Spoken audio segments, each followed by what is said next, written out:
Yes, that's right, there were some great Sega CD games. Unfortunately, poor timing and management by Sega set the Sega CD up for failure. A small library was abandoned, and great games were left behind to be whispered about in dark alleys, or worse, on YouTube. Honorable mentions are first, Final Fight CD. It included additional characters the Super Nintendo version couldn't. It was the same great game, but had more of it at home. I'm your backseat this trip, so don't screw up, huh? Sewer Shark. This is from Gaming History. They said that, like Night Trap, this was a converted game from the cancelled Hasbro Nemo console, originally intended to play on a VHS player. We're not sure how that would have happened, but it would have been pretty interesting to see. Fortunately for us, we got to see Sewer Shark in person on the Sega CD. This was a game that brought people into video game stores to look at the monitor and see this full motion video happening. So it was a great experiment. A lot of the games at the time had pretty terrible FMV acting, but I think that the actor that played Ghost did a great job. He's very memorable. Who can forget being yelled at and called dog meat? No dog meat. Catfish needs a trip to Solar City worse than we do. Not a fantastic game, but a very interesting footnote and a worthy one to check out just to see what could have been. Power Rangers. I know what you're thinking. Power Rangers was a popular TV licensed FMV cash-in, right? Like all that other Sega CD crap. But after playing it recently, I realized that this is a very underrated little gem. The developer was given less than 6 months to have the game ready for Christmas, and the time crunch significantly altered the development. But I would say it's for the better. Instead of a lame side-scroller or a Street Fighter knockoff with crappy cutscenes, the lead designer doubled down on the FMV as the gameplay itself. He cut together a story using most of the plot from Season 1 and turned the whole thing into a QuickTime event. The player watches a bit of story, and then it's on to some sweet martial arts action. Arrow and button prompts pop up on the screen, and the player has to match them as quick as they can, with failure dropping the life bar. It's very simple, but it worked, and I think it was one of the best implementations of FMV on the console.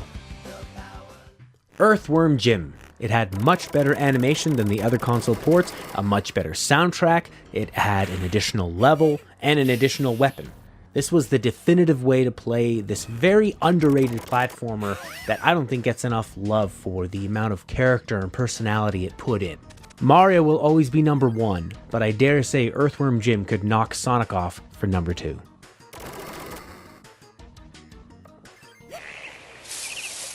Good morning, Alex. You're late again. Lunar, both the Silver Star and Eternal Blue. I haven't played these games personally, but I see them on enough lists that I would be crazy not to put them on here.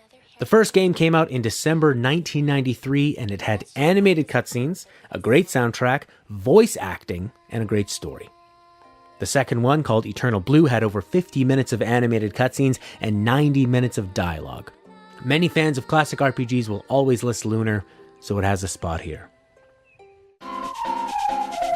Sonic CD. This is actually one of the best in the franchise. It builds on what Sonic 2 had. It came out before Sonic 3. It was meant to be an enhanced version of Sonic 2, but it was going so well in development that Sega decided to make it its own product.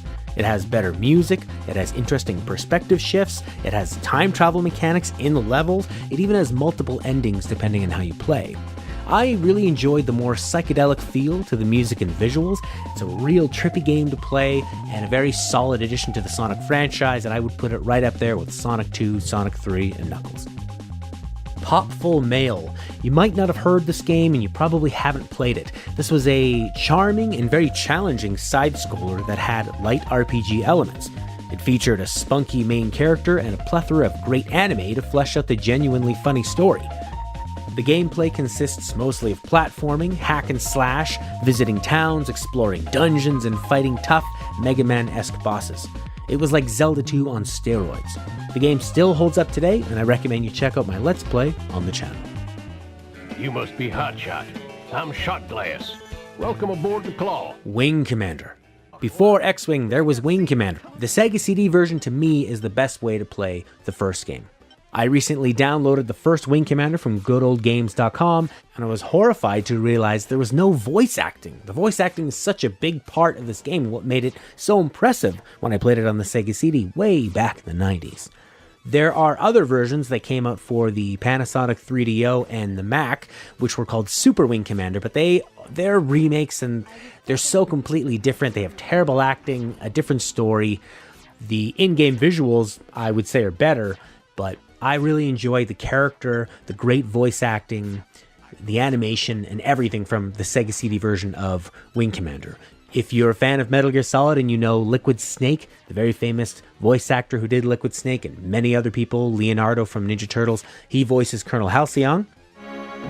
You're the wing leader, but if Spirit talks, you be sure and listen. Got it? The story branches off in multiple directions depending on how well you perform certain missions. The combat is very fast, although it has a bit of slowdown.